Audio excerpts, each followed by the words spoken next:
ክርስትና ሶስቱ ነገር ጋር አያያዝም። የመጀመሪያ ክርስትና ከማያያዝበት ነገር አንዱ ክርስቲያኒቲ፣ ሞደርን ክርስቲያኒቲ፣ ሪሊጂየስ ክርስቲያኒቲ። እዚህ የወንጌል ጠላቶች ናቸው። ባህላዊ ክርስቲያን የምንለው ቸርች ምናልባት ተወልዶ አድጎ ይሆናል። ቸርች ውስጥ ራሱን አግኝቶት ይሆናል። ምናልባት ከቤተሰብ የተገኘ ክርስትና ይሆናል። ሰዎች ከቤተሰብ የሆነውን ክርስትና ይዘው መዳን እንደሚያስፈልጋቸው አያውቁ። መዳን ብቻ አይደለም ኢንካውንተር እንደሚያስፈልጋቸው አያውቁ። ብዙ ጊዜ ካልቸራል ክርስትና፣ ይሄ ባህላዊ ክርስትና ትኩረቱ ስርዓት ላይ ነው ፎከስ የሚያደርገው። ስርዓት ብቻ አይደለም፣ ሁለት ዓለምን አያውቅም። ስለኔ ክርስትና ብትጠይቁኝ አሁን ስለ ልጆቼ ጸልያለሁ። ስለኔ ግን ብትጠይቁኝ እኔ ሁለት ነገር አውቃለሁ። እኔ ዓለምን አውቃለሁ፣ ሰይጣንን አውቃለሁ። የሲኦልን ጠረን፣ የሲኦልን ሽታ፣ የሲኦልን ክፋት ነፍሴ ታውቀዋለች። ለምን? እኔ ቤተክርስቲያን ውስጥ ተወልጄ ቤተክርስቲያን ውስጥ እየተጸለየልኝ አይደለም ምን ያደግኩት። ወንጌል እየሰማሁ አይደለም፣ ሰንዴይ ስኩል መጥቻ አይደለም ያደግኩት። እዚህ ያሉ ምናልባት ቸርች ያደጋችሁ ልጆች ሰው ውስጥ ጩህ ሲባል ሰው ውስጥ ሲጮህ ነው ያያችሁት። እኛ ሰይጣን ጋር ስንታገል ነው ያደግነው፣ ስንተናነቅ ነው ያደግነው። ሰውን እንደምናቅ ቤተሰባችን መሃል ሰዎችን አባት፣ እናት፣ እህት፣ ወንድም፣ አክስት ብለን እንደምናቅ እዛ ቤተሰብ ውስጥ አንዱ የቤተሰቡ ሜምበር አጋንንት ሆኖ ነው የምናውቀው። አባቴን በማውቅበት ደረጃ፣ እናቴን በማውቅበት ደረጃ እኔ ስለ አጋንንት ዕውቀት አለኝ። ስለ ሲኦል መጽሐፍ ቅዱስ ውስጥ ተጽፎ አግኝቼው አይደለም ሲኦልን የምሰብከው። የሲኦልን ክፋት ነፍሴ ነክታው ታውቃለች። ለዛ ነው ዛሬ ወደዛ የተሳሳተ ስፍራ ማንም ሰው እንዳይሄድ ከነፍሴ ነው የምጸልየው፣ ከነፍሴ ነው የምጾመው፣ ከነፍሴ ነው የማገለግለው፣ ከነፍሴ ነው የምሰብከው። ለምን? እኔ አውቀዋለሁ። እዛ ስፍራ ላይ ያለን ስቃይ፣ እዛ ስፍራ ላይ ያለን ባዶነት፣ እዛ ስፍራ ላይ ያለን ጥፋት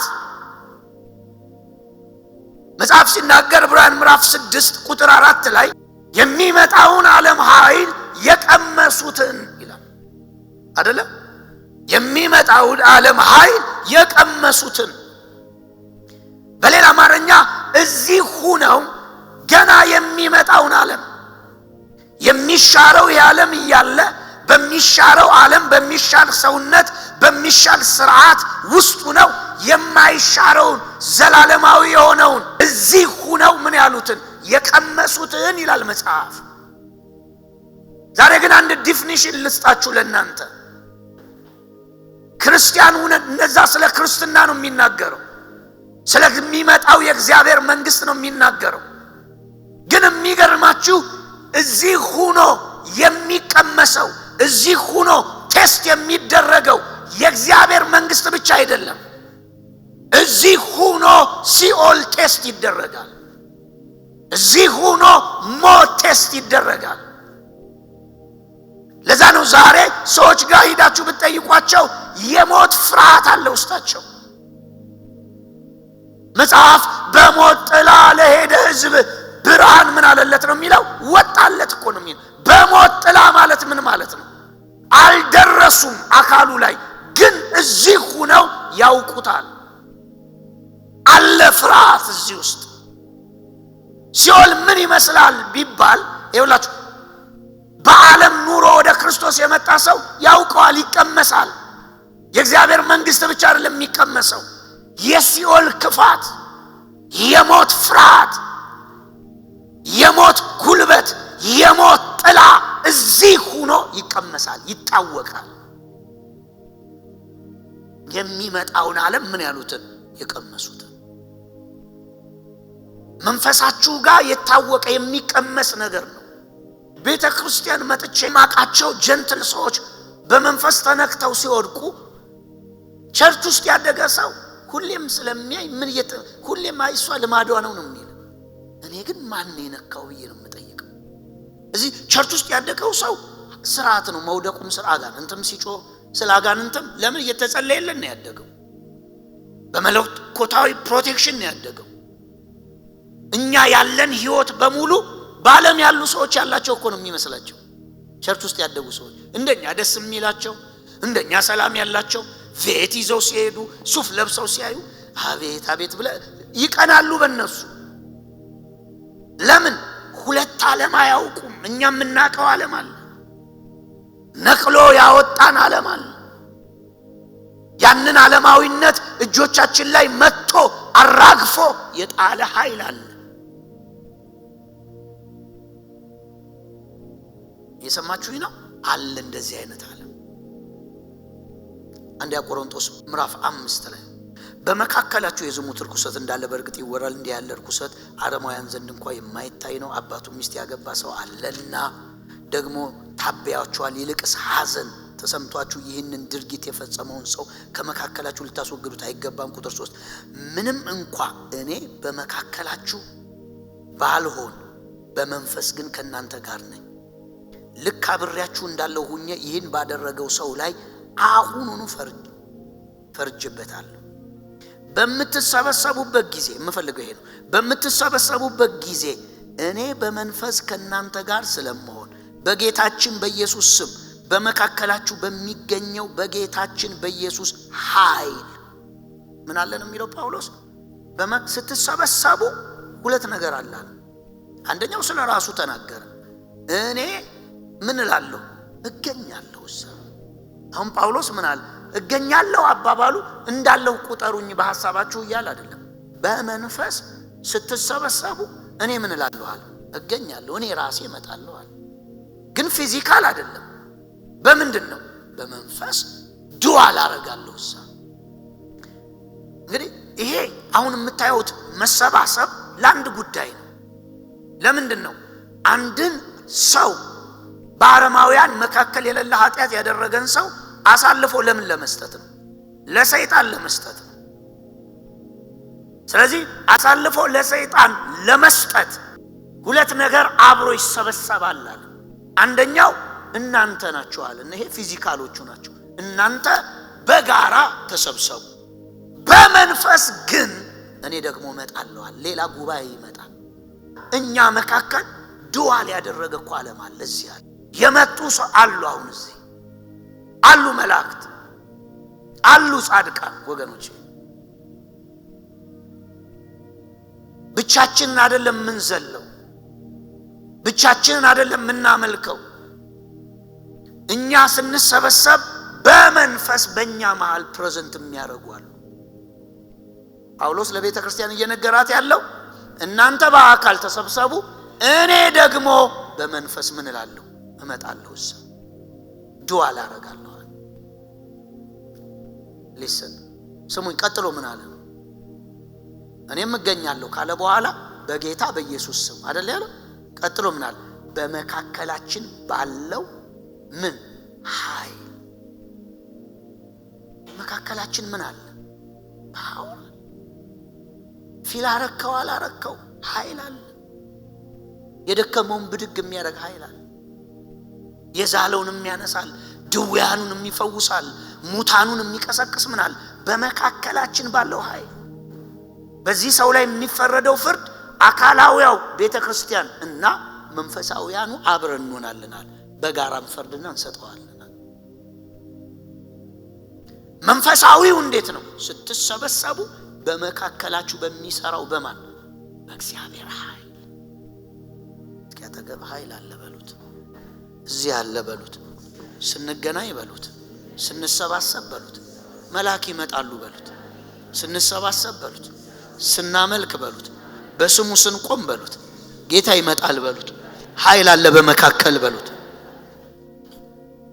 አሁን ቀጥሎ ያለው ነገር ምንድነው? ነቅተ ማሰራት አለ ማሰራት ያንተ ድርሻ። ካፌ መጣህም ሊመስል ይችላል። መሄጃ ስለሌለም መተቁጭ ብላይ ሊሆን ይችላል። ግን ባይብሊካል ትሩዙ ምንድነው? እኛ መሃል የመለኮት ኃይል አለ።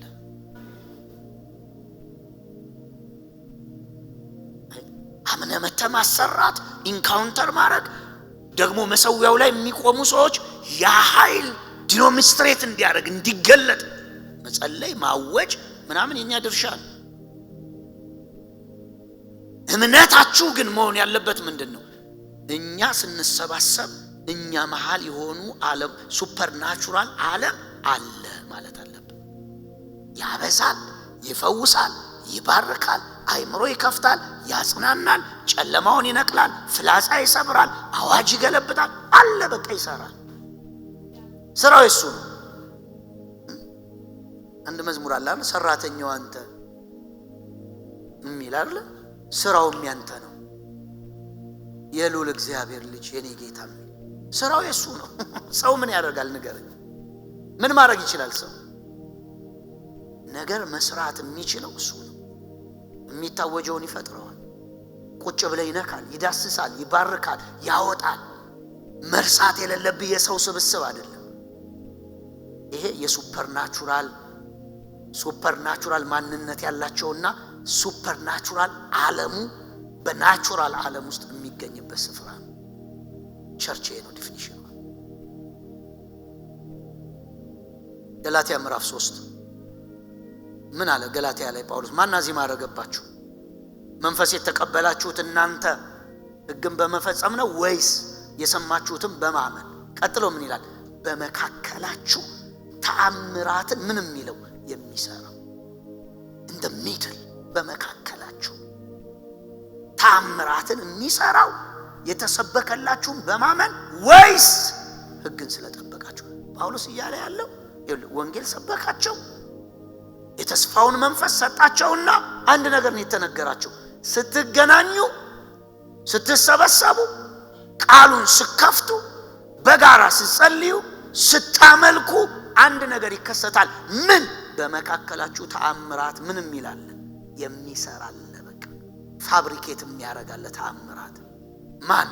እሱ አለ። እዚህ ማን አለ?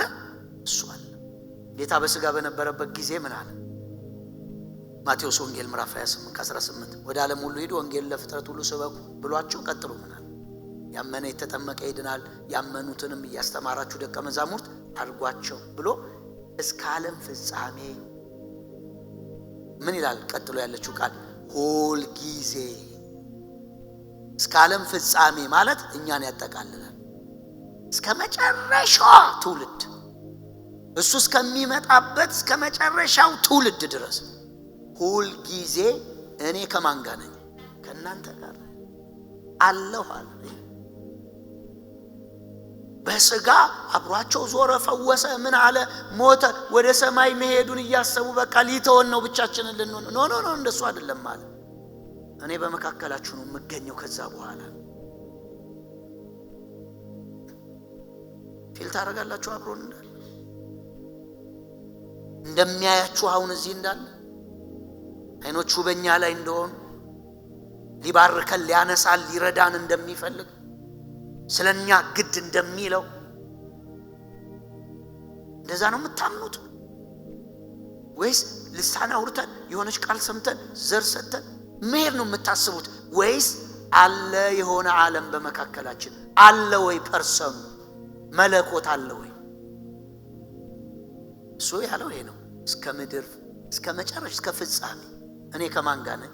ከእናንተ ጋር አለው። እንደሚድል አለው። የታቀጥሎ እንደዚህ ያለ ሁለትም ሶስትም ይሁን ሰው አለ። ደግሞ ሲናገር የብዛትም የጩኸትም የጋጋታም የክሩሴድ ጉዳይ አይደለም። ሁለትም ሶስትም ሆነው በስሜ በሚሰበሰቡ እኔ ምን አለ? በዛ እገኛለሁ። የት? እዛ እገኛለሁ። ፊል ታደርጊያለሽ እህቴ? አለ እዚህ። ይሄ አሁን እሱ እዚህ አለ የሚለው ነገር ሙልት ቢያደርግ እንደ ቅድሙ አታመልክም። አሁን ጌታ እዚህ ጋር ግልጥ ቢል እንዲህ ብላ አታየውም መቼም አይደለ? ጭንቅላት እኮ 50 ስለሆነ አሁን አፖስትል ጥቅስ ነው ያወራው እንጂ የእውነት ነው ይሄ ነገር። ጥቅስ አይደለም ያወራሁት፣ እውነት ነው። እዚህ አለ ያያል፣ ይሰማል። እሱ እዚህ አለ ብለህ አምነህ የምትሰዋው በኋላ ለሱ ነው ቢባል የታክሲ መልስ ሰጥተህ አትሄድም። ምን ልስጠው ነው የምትለው? ምን ላርግለት ነው የምትለው? እንዴት ላምልከው ነው የምትለው? ቸርች ወደዚህ መምጣት አለባት። አሜን። ቸርች ወደ መምጣት አለባት። እኛ ጋር ነው እዚያ። ሞኝነት አይደለም ወገኖቼ፣ ሕያውነት ነው። እኛ ደጋግመን የቸርች ፕሮግራም ደጋግመን ምን ሊያደርገን ነው ሰይጣን የፈለገው? ሃይማኖት እንድንሆን ነው የፈለገው። ሰማይ የፈለገ ደግሞ ያለው ሕያው መሆኑን እንድታውቁ ነው፣ ከሱ ጋር ፌሎ እንድታደርጉ ነው።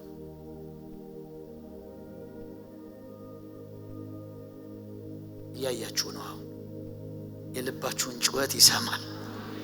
ለእናንተ በጎ ሐሳብ አለው። የት ነው ያለው? እዚህ ነው።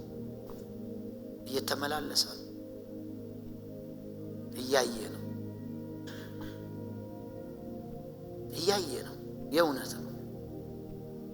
የእውነት ነው። ተገኝልን ብለህ ነው አይደለም፣ እሱ ነው እገኛለሁ ያለው። ተገኝ ተብሎ ማይጸለይ ኦሬዲ እሱ በስሜ ሁለትም ብትሆኑ አለሁ እዛ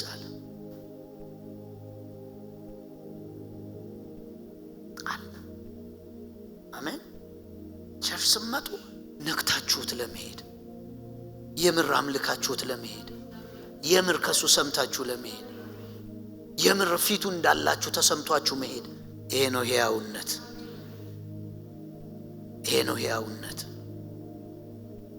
ፍልስፍናውን ተውና ሂት ሊቪንግ ጋድ ሕያው ነው። በቃ ነክቶኛ አንድ ቀን እስኪ በቃ ልየው አንድ ቀን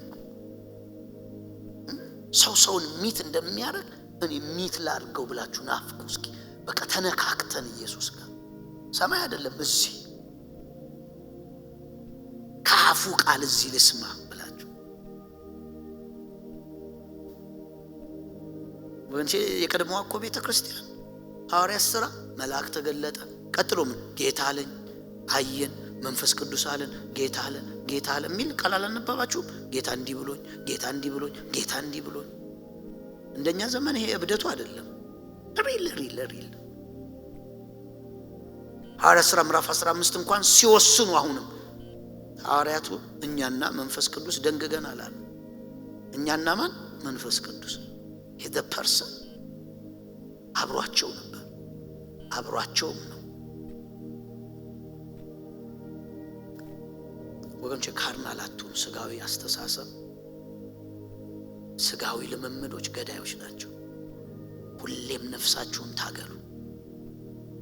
በእኛ መካከል ሕያው ነው። በቃ ደግሞ እሱ ከተገኘ የሁሉ መልስ እሱ ነው። ምንም በቃ ትንቢትም አይፈልግ። እስኪ 41 ቁጥር ጫማ የምታጠልቅ አይፈልግ። ዝም ብለሽ ራስሽን ግለጭለት። ያኔ የማይመረመረውን ያደርገዋል። ኢየሱስ ጌታ ሕያው ነው። አሁንም አይቷል። በእናንተ ጉዳይ ላይ ፊቱ የበራ ነው። ፊቱ የብርሃን ነው። የጌታ ፊት ለእናንተ ብርሃን ነው። እግዚአብሔር በብርሃን ልባችሁን ይሞላል። ፍጹም ደስታ፣ ፍጹም ሰላም፣ ፍጹም ረፍት በእናንተ ሕይወት ተለቋል። በኢየሱስ ስም